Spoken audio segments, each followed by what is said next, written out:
Assalamu alaikum, ICOM family. Here we are with ICOMTalks again, but before I begin, I'd like to acknowledge that this meeting is being held on the traditional lands of the Wurundjeri people of the Kulin Nation, and pay my respects to the elders, both past, present, and future. Here I have Sumia, who is one of our lovely VCE students, and Eman, who is part of the SRC, part of the wellbeing team of the SRC. Our topic today is going to be about racism and how the events of the past weeks have affected our student body, and we're going to just have a discussion on that and see how we can come out of it as a community. So, to begin with, I just need to say that ICOM, the school, does not appreciate or condone any of the acts of racism, and if any instances do happen at the school, we'll investigate as thoroughly as possible and reprimand those that are committing such acts. So, how have the incidents overseas, starting with the George Floyd death, the death of George Floyd, I should say, how has that brought up feelings of insecurity and stuff within our community? So firstly, it's sad. It's really sad. It made everybody nervous. You get me? And then the idea was like the police brutality against a man because of his color, and he was treated a certain way because of his color. Obviously, it doesn't make people of color feel good. No. You get me? It makes them feel insecure, like afraid. You get me? It just brings up ugly feelings, obviously.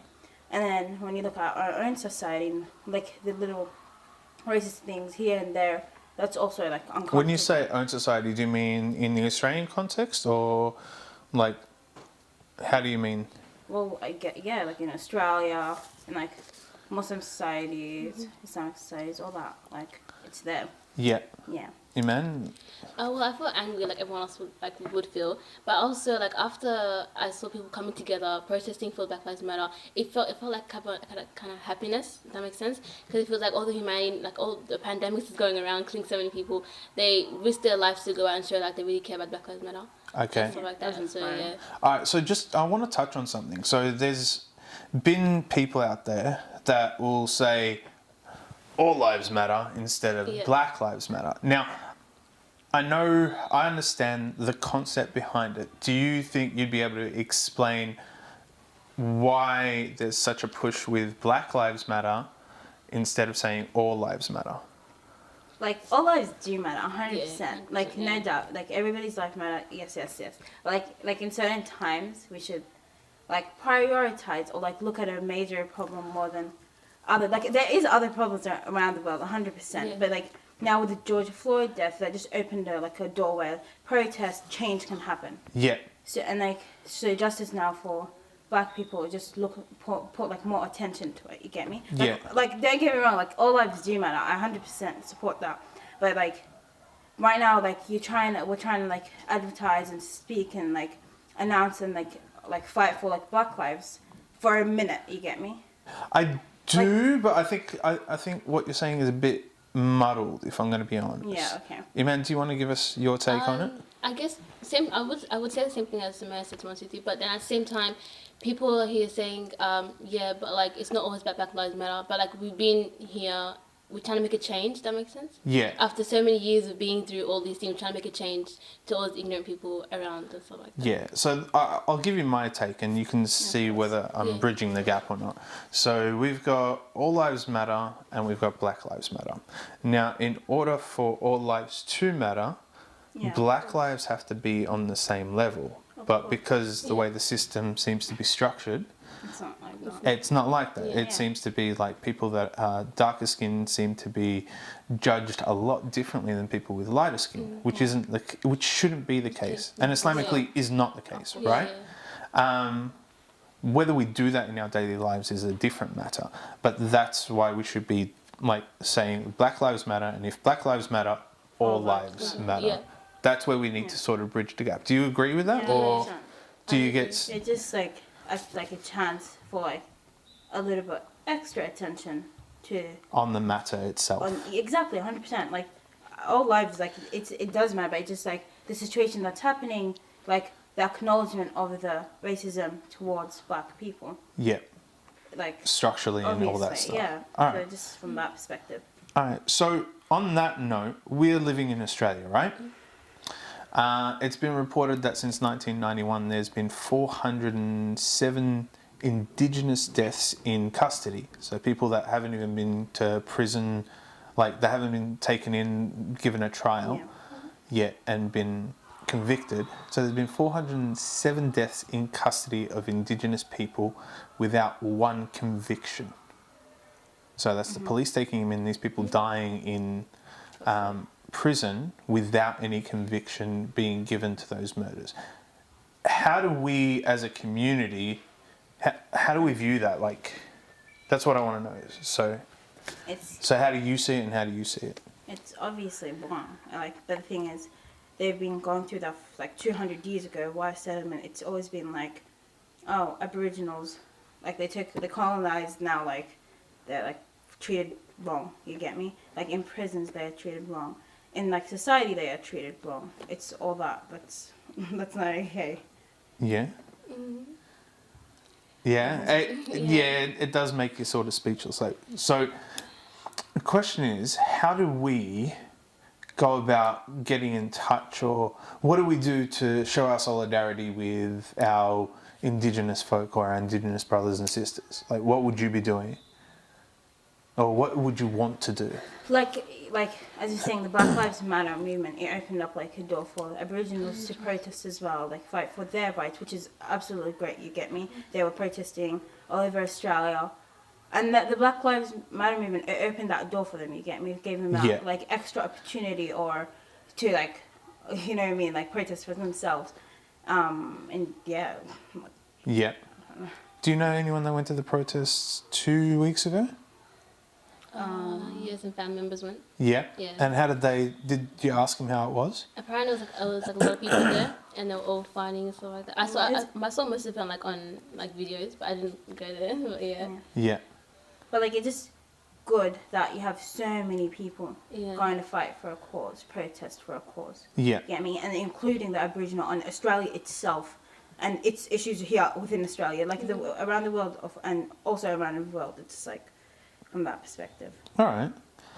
So I like the way we're going ahead. Now I'm just going to introduce a hadith and we'll discuss that a tiny bit. So the Prophet Muhammad sallallahu alaihi wasallam, anti-racist views are seen in his friendship with Bilal radiallahu anhu, a black slave who rose to a leading position within the Muslim community of 7th century Arabia.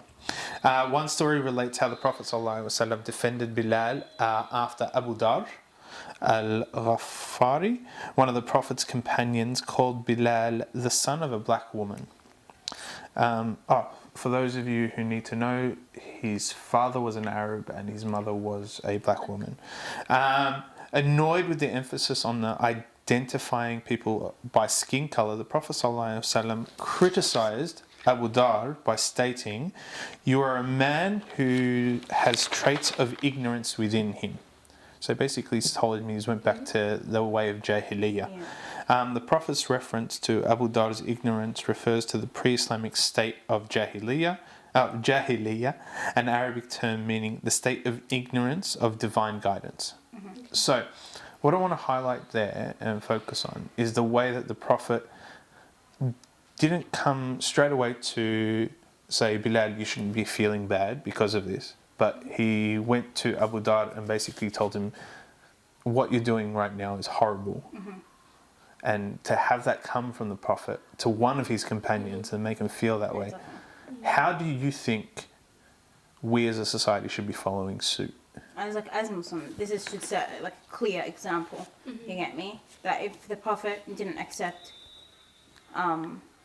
his companion to say something to Bilal ibn Rabah, like they just like should justify that. No, you guys can't say like everybody shouldn't say or like say like bad stuff or about a certain color. You get me? Yeah. So, like in the eyes of Allah, at the end of the day, we're all equal, and we're only going to be going to heaven or hell because of our sins and our actions and what we're doing right and wrong. Allah's not going to look at us and say, "Oh, you're from here, you're this color, go to Jannah, go to hellfire." It's not. That's not how it works.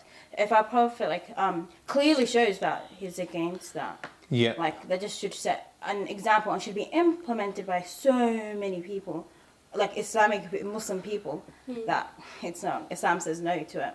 All right, Eman. It comes from Muslim, like we're always trying to take what Prophet Muhammad Sallallahu Alaihi Wasallam has done as to be a good Muslim, and I feel like especially these kind of things, we have to make sure that we actually imply it in our daily lives, because a lot of this can go on, I guess you can say. Yeah. But other than that, yeah, whatever. Like even we said before about Allah, we're all in the same. We're all we're all from Adam, the Prophet Adam, stuff like that, and yeah. Okay. So your students.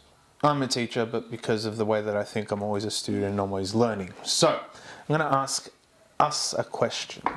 What should we be doing as students to be getting rid of this? Because Islam's perfect, but because Muslims strive to be perfect, but because we're human, we falter. So, what do you reckon, just, you can get as crazy as you want, what do you reckon we as students should be doing in order to get rid of it? Educated about the situations that these things are racist. These indirect comments are racist. Like, and to everybody, like I'm just generally this, saying this will offend, or it's not okay. It's not okay. You get me? Yeah. When you're talking about race or where you're from, you get me, from that perspective. So obviously we need to be educated. All of us, the students, need to be educated about that specifically. I feel like also speak about it. You get me? If you're feeling a certain way, you don't want people to say those comments, those words, just say, I don't accept that. It makes me feel a certain way, and then the history behind it, will be why they feel a certain way. You get me? Okay, so say there's a situation where you hear someone say something and you say something and you say, look, don't step over that line. That doesn't need to be happening anymore. And because they don't want to feel that they've done something wrong, they make they'll flip it back on you, be like, oh, I didn't say anything, or I didn't mean anything by it.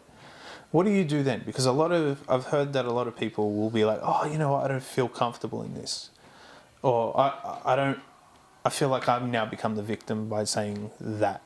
You saying, oh, that's a racist behaviour. So what does the person who's calling out the racist behaviour do? Do they stick by their words and say, look, you got to stop? Or justify and be like, it's okay because we're friends? Is that look, so, from my perspective, I've come to no, I don't like that. Yeah. Don't say stuff like that. That whether it offends me or to anybody, other cultures, and just in front of me, that you saying something to somebody that comes from racist or a racist joke, or targeting a person's race and their differences like that, to me it's I'm wrong. It's wrong. There's no justification between that. Whether you're friends, whether you're brothers, whatever it is, it's not okay. Yeah. You get me? People shouldn't. The thing is, nobody should feel that they're getting attacked or targeted because of their race. You get me? I do get you. It shouldn't be justification that, oh, I didn't mean it. No harm done. No, that shouldn't be the case. Because, okay, no harm done right now, but then if you look a few years back, look, the harm came from a specific word, a specific superiority of something. You get me? Yeah, it started off as a joke, and then it sort of developed and turned into a whole boulder that we still can't stop. So, Eman, how would you tackle the issue? If you had a choice, how would you go about educating your friends or our community about being equal rather than different?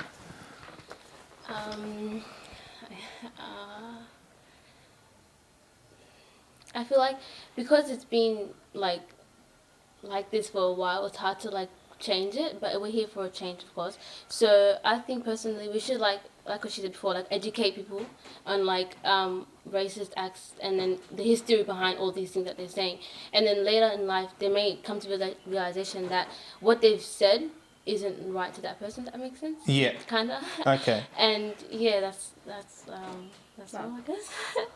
All right. So I'm a great believer in getting to know someone, and once you get to know them, you know which lines you should be crossing and which lines you shouldn't be, and there's no lines you should be crossing in that sense. So we discussed it off camera just before, but I've got a whole bunch of friends from different backgrounds.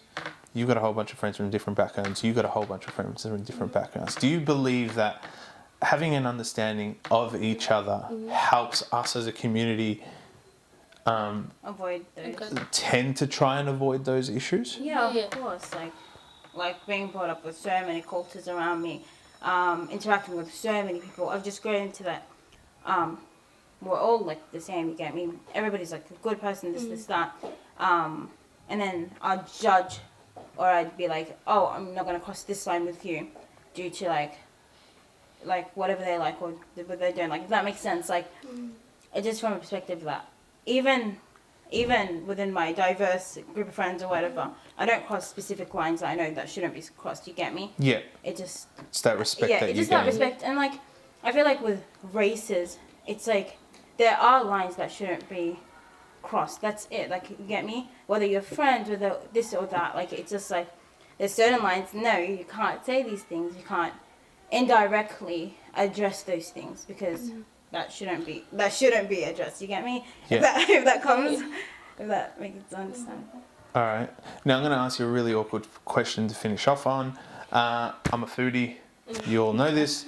If you had to choose a food that wasn't specifically of, say, Eritrean background or Ottoman background, or for me, Egyptian background, what food would you choose? So lately I'm being obsessed with Japanese food. Like, it's really random, but I've been talking about it non-stop all week, so I guess that. All right. Personally, I love Indian food. Like, I love Indian food. Yeah. Like, no matter what, my family hates it. Do you like the spiciness of it? I just like the food because it's so much different to our culture. So I like different stuff. My family hates everything that I like, but I like Indian spices, like just so much different than our culture. So it's just I guess like so many differences make it like, oh, that's good. Yeah. You know what I mean? Let's get to know you because you're so different. Let's learn about each other. Let's build our relationship on our differences. You get me? Yeah. It shouldn't be like, oh, I'm from here. I'm gonna stick to this. You get me? So, if I'm going to be honest, if I had to have a favourite East African food, it would be injera. Oh yeah. And I don't like that. I but- don't eat it. I don't eat it. No, I can't. No, I love it. don't eat it. Injera is the best. So nice. But then, because I'm not allowed to eat that anymore, so I will always go a ramen. A Japanese ramen, so I'm in your boat. So on that lovely note, I'm going to say assalamu alaikum, and inshallah we can improve as a community. Thanks.